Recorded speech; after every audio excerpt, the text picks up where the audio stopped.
But enough about Clinton Trump 2. Let's get back to the Pussygate Schadenfreude, shall we?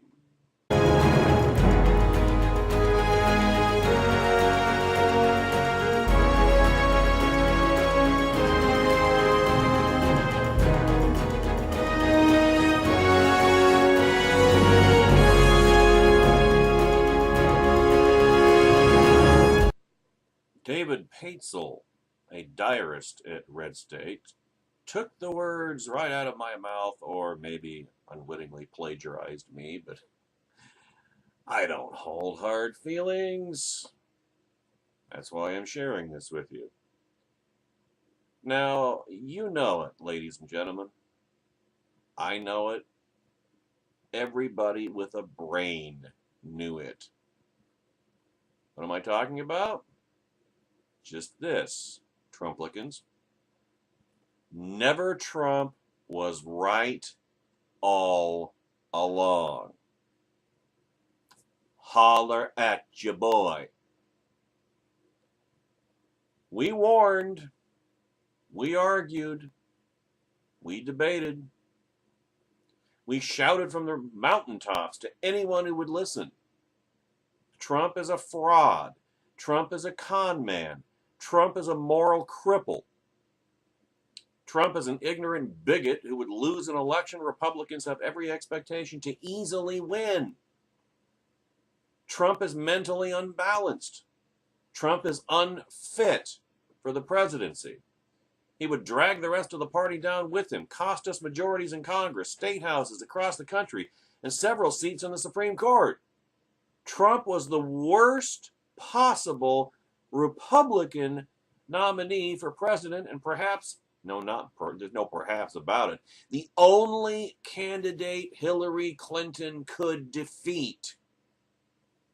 In other words, if you wanted to stop Hillary, you shouldn't have nominated Donald Trump.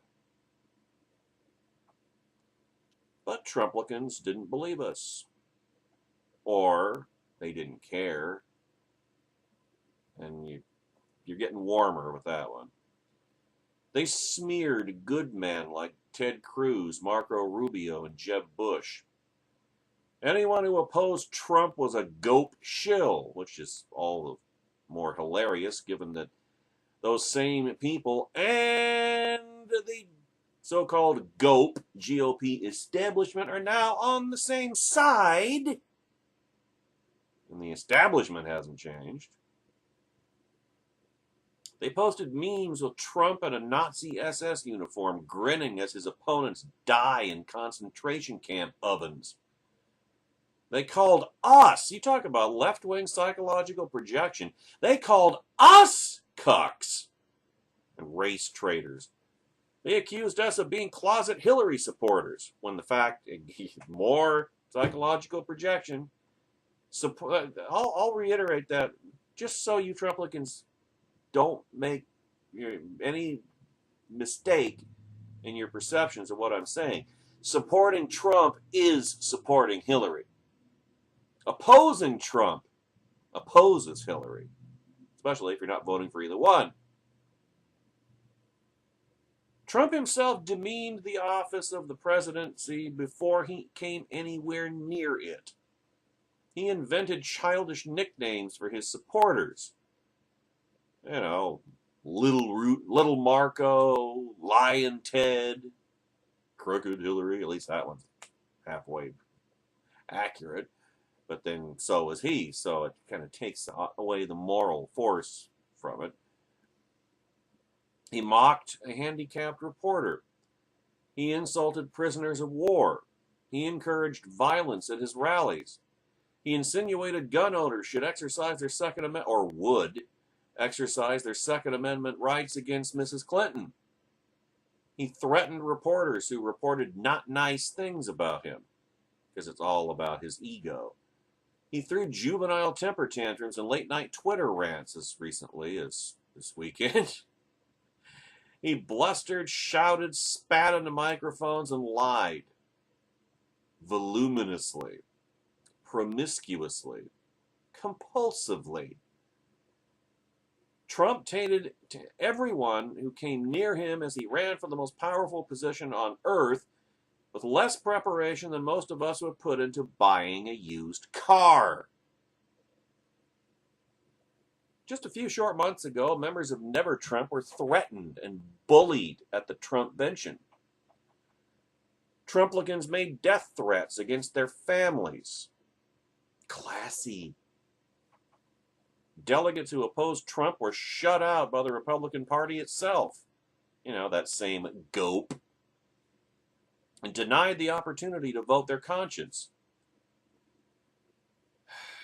As little as 3 weeks ago, Republican Party Chairman Reince Priebus threatened any office holder seeking re-election who had not vowed public fealty to the deranged yam, orange Cheeto god, which is how Ted Cruz ultimately got cucked.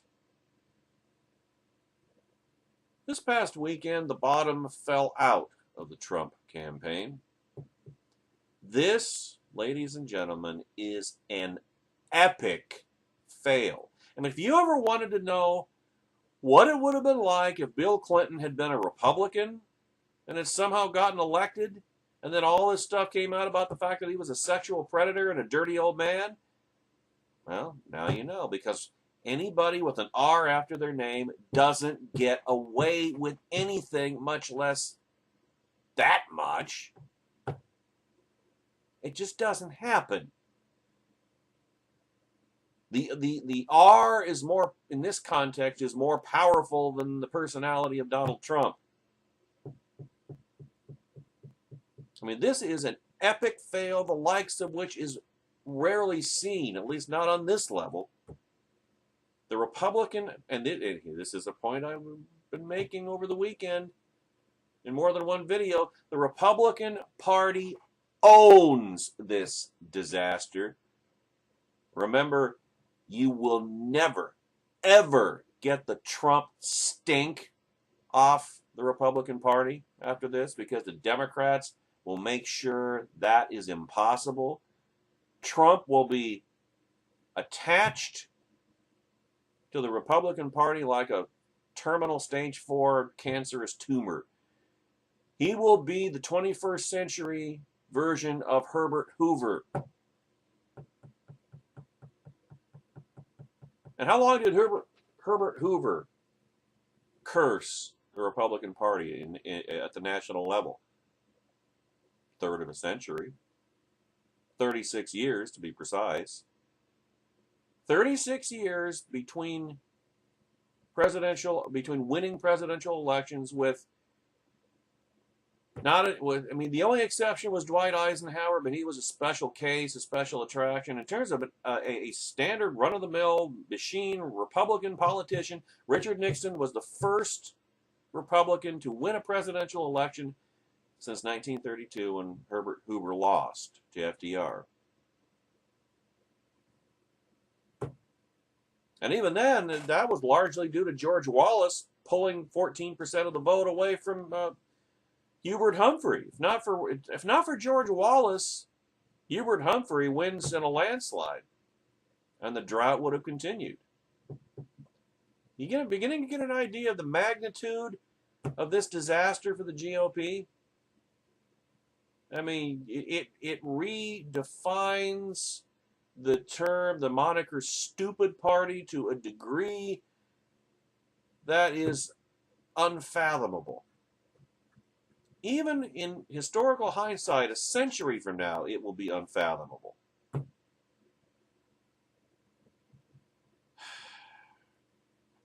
The Republican Party owns the Trump disaster, and so do Trumplicans. It's your fault. The only thing that can save the party now is Trump going down in flames. I mean, that's the best case scenario in terms of saving the Republican Party, is Trump going down in flames. The worst case would be if he somehow managed to win. Then we would all be in deep doo-doo. So the GOP owns this disaster. Trumplicans own this disaster most of all. They were warned by good people. Us. Never Trump. who actually care about this country and its future and have more than 3 brain cells to rub together collectively. But those warnings fell on deaf ears and empty heads. So you will pardon us if we enjoy this. You will pardon us as we dance on Donald Trump's political grave. You will pardon us as we laugh as Republicans scatter from Trump like cockroaches. You will pardon us for taking satisfaction from this unfolding nightmare. You will pardon us as we gloat and mock and remind all Trump supporters, well, take it away, Officer Spooner. You know, somehow, I told you so just doesn't quite say it. Sure, it's unproductive, but I don't think that it's anything that we should consider beneath us. Hell, the whole point of making mistakes is supposed to be to learn from them. Trumplicans need to learn from their mistake. They need to learn so that they don't repeat this mistake. Basically, they need to get a brain, learn how politics works, and grow the hell up. But if you think that this Never Trump gloating is beneath us, well, so's this bleeping election. And whose fault was that? Who inflicted this disaster upon us? It wasn't Never Trump. We did everything we could to avert this disaster. Why? Because we were trying to stop Hillary. You didn't want to. Because Trump mania was never about stopping Hillary Clinton, and it was never about getting the White House back, and it was never about turning the country around. It was about burning down the Republican Party. And now, behold the flames, Trump supporters. You got what you wanted. In spades, in totality, and now in perpetuity. You know, there are many injustices in this world. We see them every day. But sometimes, people get exactly what they deserve. This is one of those times. Now, I know we have a lot of work to do in the future, but for now, I'm breaking out the nachos and the frosty beverages. Trumplicans, and the Republican Party do not deserve my sympathy. They do not deserve our sympathy. They do not deserve your sympathy. And watching them get their just desserts is just too good. Just too good. I hope there's some Kleenex left over from last night's "you belong in jail" moment. We'll make ample use of it.